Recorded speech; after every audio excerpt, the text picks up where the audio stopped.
तो कहानी की शुरुआत होती है और हमें बताया जाता है 100 साल पहले मानव जाति ने अंततः अंतरिक्ष यात्रा के पीछे के विज्ञान में महारत हासिल की और अंतरिक्ष यात्रा पोर्टल खोला।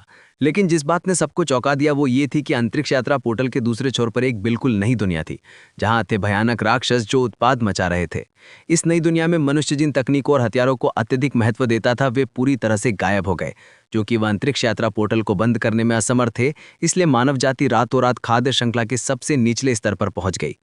हम बस जानवरों के पंजों के नीचे रह सकते थे। हालांकि मनुष्यों की जीने की इच्छा प्रबल थी।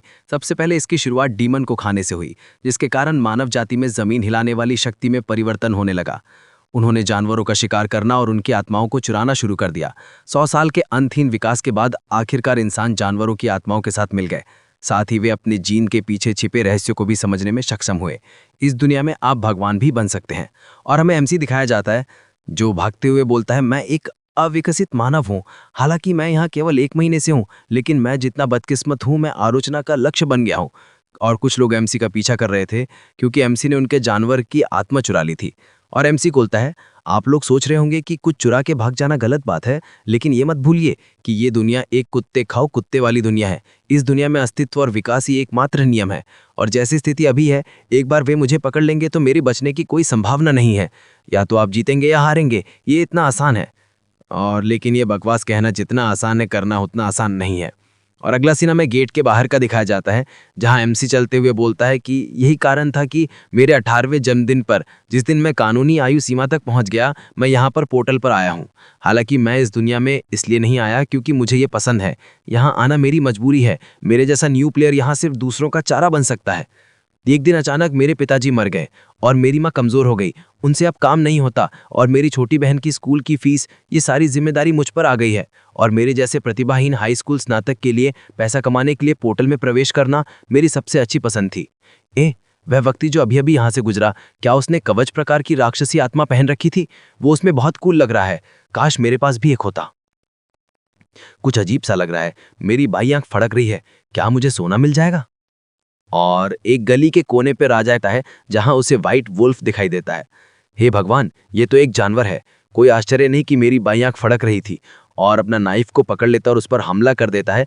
जो नाइफ उस वुल्फ के पिछवाड़े में घुस जाता है, जिससे उसकी चीखें निकल जाती है, ओई माँ मर डाला रे। और धुआं होता है और वो अपने असली रूप में आ जाती है।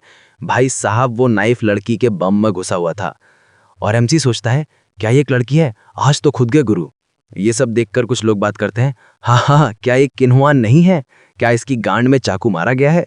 हाँ, क्या इस आदमी को बीस्ट सोल ट्रांसफॉर्मेशन के बारे में नहीं पता? लगता है अब हमें एक रोमांचक सीन देखने को मिलेगा। और लड़की पीछे देखते हुए बोलती है, कमीने, तेरी ये मजाल, तूने मेरे बम में चाकू मारा। और लोग हंसते हुए, क्या नज़ारा है, अब क्रोम की ज़रूरत नहीं है। और गुस्से में बोलती हुए, तुझे इतनी हिम्मत कहाँ से मिल रही है कि तूने एक और छेद कर दिया? और भाई साहब, कुछ लोग एमसी को घेर लेते हैं कि तूने हमारी गॉडेस के साथ ऐसा क्या, जीना नहीं चाहता क्या? और लोग लात मार के एमसी को घुटनों पे ले आते हैं। और लड़की बोलती है, सब लोग सुनो, आज से अगर कोई उसकी मदद करने या उसके साथ रहने की हिम्मत करता है तो वो तुरंत मेरा दुश्मन है। जो देखकर एमसी की फट जाती है और अब लोग उसे गंदी निगाहों से देखते हैं। और एमसी रोते हुए बोलता है, मैंने अभी क्या किया? प्लीज़ मुझे बताओ कि ये सच नहीं है। मैंने असल में किन्हुआन के बम में चाकू मारा है। मैं तो अभी इस दुनिया में आया हूँ और मेरे घोड़े लग गए। और एमसी को लात मार के उड़ा देते हैं। और एमसी एक पहाड़ के पास दिखाया जाता है जहाँ वो मॉन्स्टर का शिकार कर रहा था। और उसको चीरता है और खाते हुए बोलता है, मैं कई दिन से इसे खा रहा हूँ, कुछ खास फायदा नहीं हुआ। और हमें एमसी की स्टेटस विंडो दिखाई जाती है। और एमसी खाते हुए बोलता है, ऐसा ही चलता रहा तो मुझे अपना लेवल अप करने में कई साल लग जाएंगे। निम्न श्रेणी के शरीर से विकसित होने की संभावना लगभग 0 है। और बोलता है, मैं उन राक्षसों का शिकार करना चाहता था जो थोड़े बड़े थे, और इसने लगभग मेरी जान ले ली। मुझे भगवान के पवित्र स्थान पर लौटने से पहले लगभग आधा साल ठीक होने के लिए बिताना पड़ा। और सोचता है, यदि मुझे मेरे साथ मिलकर काम करने के लिए कुछ लोग मिल जाते हैं तो उन आदिम जानवरों का शिकार करना कोई समस्या नहीं होती और अब मुझे इतना दुखी नहीं होना पड़ता। और एमसी की आंख वापस से फड़कने लगती है और दूर कहीं उसे गोल्डन लाइट दिखाई देती है, जहां जाने पर एमसी को एक गोल्डन बीटल दिखाई देता है, जिसका शिकार करने के लिए एमसी खुद को तैयार कर लेता है कि आज तो किस्मत बदलने वाली है। और धीरे धीरे एमसी उसकी तरफ बढ़ता है और जंप करके उस पर हमला कर देता है, जिससे एमसी को एक विंडो शो होती है, आपको ईश्वर के रक्त से बनी पशु आत्मा प्राप्त हुई। जो देखकर एमसी थोड़ा शॉक हो जाता है और गौर से देखता है, क्या गॉड रैंक ब्लड, बाप रे, क्या ये मुमकिन है? और हमें ब्लड की रैंक दिखाई जाती है, जिसमें गॉड रैंक ब्लड सबसे ऊपर है, जिसको पाना भी बहुत कठिन है। और खुश होते हुए बोलता है, तो मुझे सोना मिल गया, देखना यह है कि इसमें मुझे क्या मिलेगा। और हमें फिर से एमसी का स्टेटस दिखाया जाता है, जिसमें बीटल भी ऐड हो गया था, जो देख के एमसी बोलता है, मुझे लगा नहीं था मेरी इच्छा इतनी जल्दी पूरी होगी, चलो साथ में देखते हैं इसके क्या इफेक्ट हैं। और एक गोल्डन लाइट ऊपर जाती है और फिर एमसी के सामने एक गोल्डन बीटल आ जाता है और एमसी के ऊपर लिपटने लगता है। ये देखकर तो मुझे वेनम की याद आ गई। और एमसी के ऊपर पूरा गोल्डन आर्मर आ जाता है और खुश होते हुए बोलता है, जैसा कि उम्मीद थी ये बहुत शक्तिशाली है, अब मजा आएगा ना भिड़ू। और एक चट्टान के पास आके उसे एक मुक्के में तोड़ देता है और बोलता है, मैंने कभी नहीं सोचा था कि ऐसा भी दिन आएगा जब मुझे ऐसा कवच मिलेगा। और एक बैडे स्माइल देते हुए कि अब होगा मौत का तांडव। और अगले सीन में एमसी अपने घर पे खाना बना रहा था और बोलता है, इस सूप में मैंने उसी के टुकड़े डाले हैं और मैंने उसका मांस खाया था तो मुझे 3 पॉइंट मिले थे। और अपना स्टेटस देखते हुए बोलता है, तो पक्का इससे कुछ और लाभ होगा। और अपनी जेब से कुछ निकालते हुए बोलता है, लेकिन ये क्या चीज़ है जो उसकी बॉडी से निकली थी।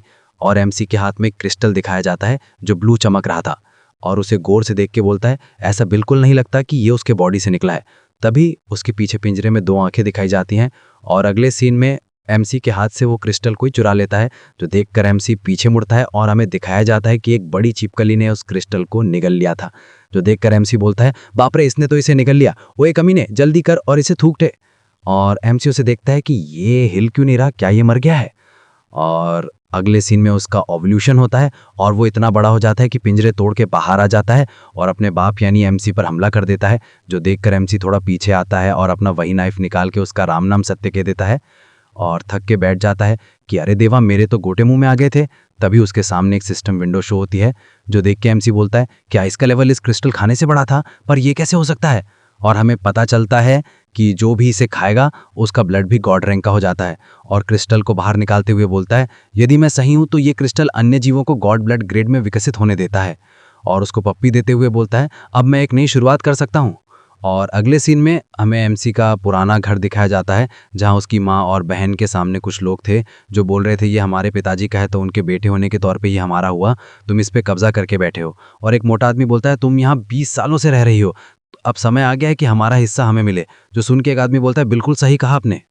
तभी एक लेडी बोलती है, इस पुराने घर की कीमत 3 मिलियन से ज़्यादा है, तो इसलिए आप परिवार को 10 लाख देकर घर अपने पास रख सकते हैं या आप इसे बेच भी सकते हैं।